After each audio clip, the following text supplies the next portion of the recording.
നിങ്ങളുടെ ഫേവറേറ്റ് സീരിയലുകൾ ടിവിയിൽ വരുന്നതിന് മുൻപേ സൺ നെക്സ്റ്റ് ആപ്പിൽ കാണാം. ഇനി എല്ലാവർക്കും മുൻപേ കാണൂ. ഇപ്പോൾ തന്നെ സൺ നെക്സ്റ്റ് ആപ്പ് ഡൗൺലോഡ് ചെയ്ത് സബ്സ്ക്രൈബ് ചെയ്യൂ.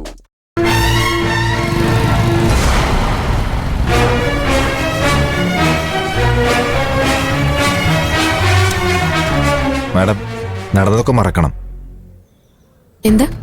മാഡത്തിന്റെ മുഖത്തെ ടെൻഷനും ദേഷ്യവും കണ്ടുകൊണ്ട് പറഞ്ഞതാ.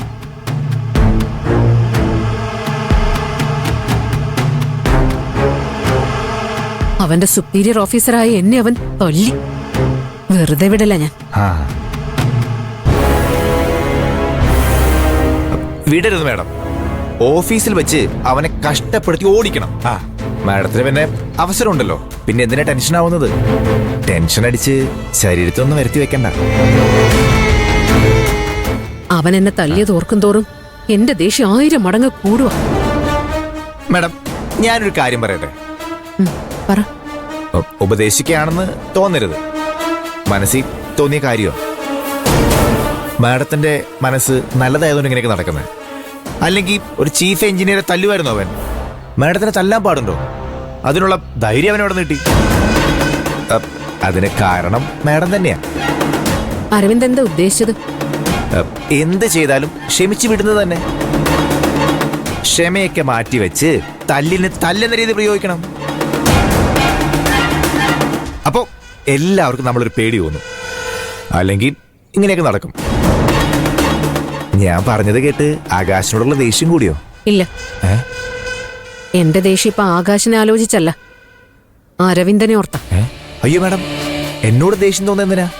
ഞാനെന്ത് ചെയ്തിട്ടാ? ആലോചിച്ചു നോക്കിയാ എല്ലാത്തിനും തുടക്കം കുറിച്ചത് നിങ്ങളല്ലേ? ഞാനോ?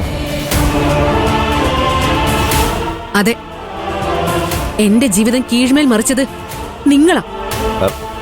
ഒഴുക്കുള്ളൊരു കായൽ പോലെ സന്തോഷത്തോടെ സമാധാനത്തോടെയായിരുന്നു എന്റെ ജീവിതം. അതിന് തടയിട്ടത് നിങ്ങളാ. എന്റെ സ്വപ്നങ്ങളും ഇഷ്ടങ്ങളും എല്ലാം ഇല്ലാതായതും ഇപ്പൊ എന്റെ പ്രതികാരത്തിനും എല്ലാം കാരണം നിങ്ങൾ ഒരാളാ. മാഡം, എന്താ അരവിന്ദ്, ഷോക്കായോ? ഞാൻ പറഞ്ഞതൊന്നും മനസ്സിലായില്ലെന്നുണ്ടോ? മനസ്സിലായില്ലെന്ന് മാത്രം പറയരുത്. അരവിന്ദിന് ഞാൻ പറഞ്ഞതെല്ലാം മനസ്സിലായി എന്ന് എനിക്കറിയാം. അത് മാഡം, ഞാൻ സ്റ്റോപ്പ്. ചാരുവിനെ കല്യാണം കഴിക്കാന്ന് വാക്ക് കൊടുത്ത് മണ്ഡപത്തിലെത്തിയപ്പോ ചാരുവിനെ ചതിച്ച് നാടുവിട്ടു. അങ്ങനെ നടന്നില്ലായിരുന്നെങ്കിൽ എന്റെ ജീവിതം ഇതുപോലെ ആവില്ലായിരുന്നു. ചാരുവിനെ അരവിന്ദൻ കല്യാണം കഴിച്ചിരുന്നെങ്കിൽ എന്റെ സ്വപ്നങ്ങളും ഇഷ്ടങ്ങളും നഷ്ടപ്പെടില്ലായിരുന്നു. മാഡം പറഞ്ഞത് ശരിയാ, പക്ഷെ എനിക്കതിന് കഴിയില്ലായിരുന്നു. ചാരുവിനെ അരവിന്ദ് കല്യാണം കഴിക്കാതിരുന്നതുകൊണ്ട് എന്റെ കഴുത്തിൽ വീഴേണ്ട താലി ചാരുവിന്റെ കഴുത്തിൽ വീണു. ഓരോരുത്തർക്കും അവരുടേതായ ന്യായീകരണങ്ങൾ ഉണ്ടല്ലോ മാഡം. ഞാനൊന്ന് നാട് വിട്ടത് എന്റെ ന്യായം, എന്റെ ആവശ്യം. എനിക്കും ജീവിതത്തെക്കുറിച്ച് സ്വപ്നങ്ങളൊക്കെ ഉണ്ടായിരുന്നു. എനിക്ക് ശരിയെന്ന് തോന്നുന്നത് ഞാൻ ചെയ്യും. ഞാൻ ചെയ്യുന്നത് എന്തും എന്റെ ശരികളാണ് മാഡം. എന്നിൽ ഒരു കാര്യം അടിച്ചേൽപ്പിക്കുന്നത് എനിക്കിഷ്ടമല്ല. അതുകൊണ്ട് മണ്ഡപത്തിൽ നിന്ന് പോവാൻ തോന്നി, ഞാൻ പോയി. അത് പിന്നെ ഞാൻ കാരണം മാഡത്തിന്റെ ജീവിതം എങ്ങനെയാവുമെന്ന് കരുതിയില്ല. ഞാൻ അറിഞ്ഞുകൊണ്ടൊരു തെറ്റും മാഡത്തിനോട് ചെയ്തിട്ടില്ല. ചാരുവിനെ എനിക്ക് ഇഷ്ടമായിരുന്നില്ല, അത്രയേ ഉള്ളൂ. പോവാം മാഡം.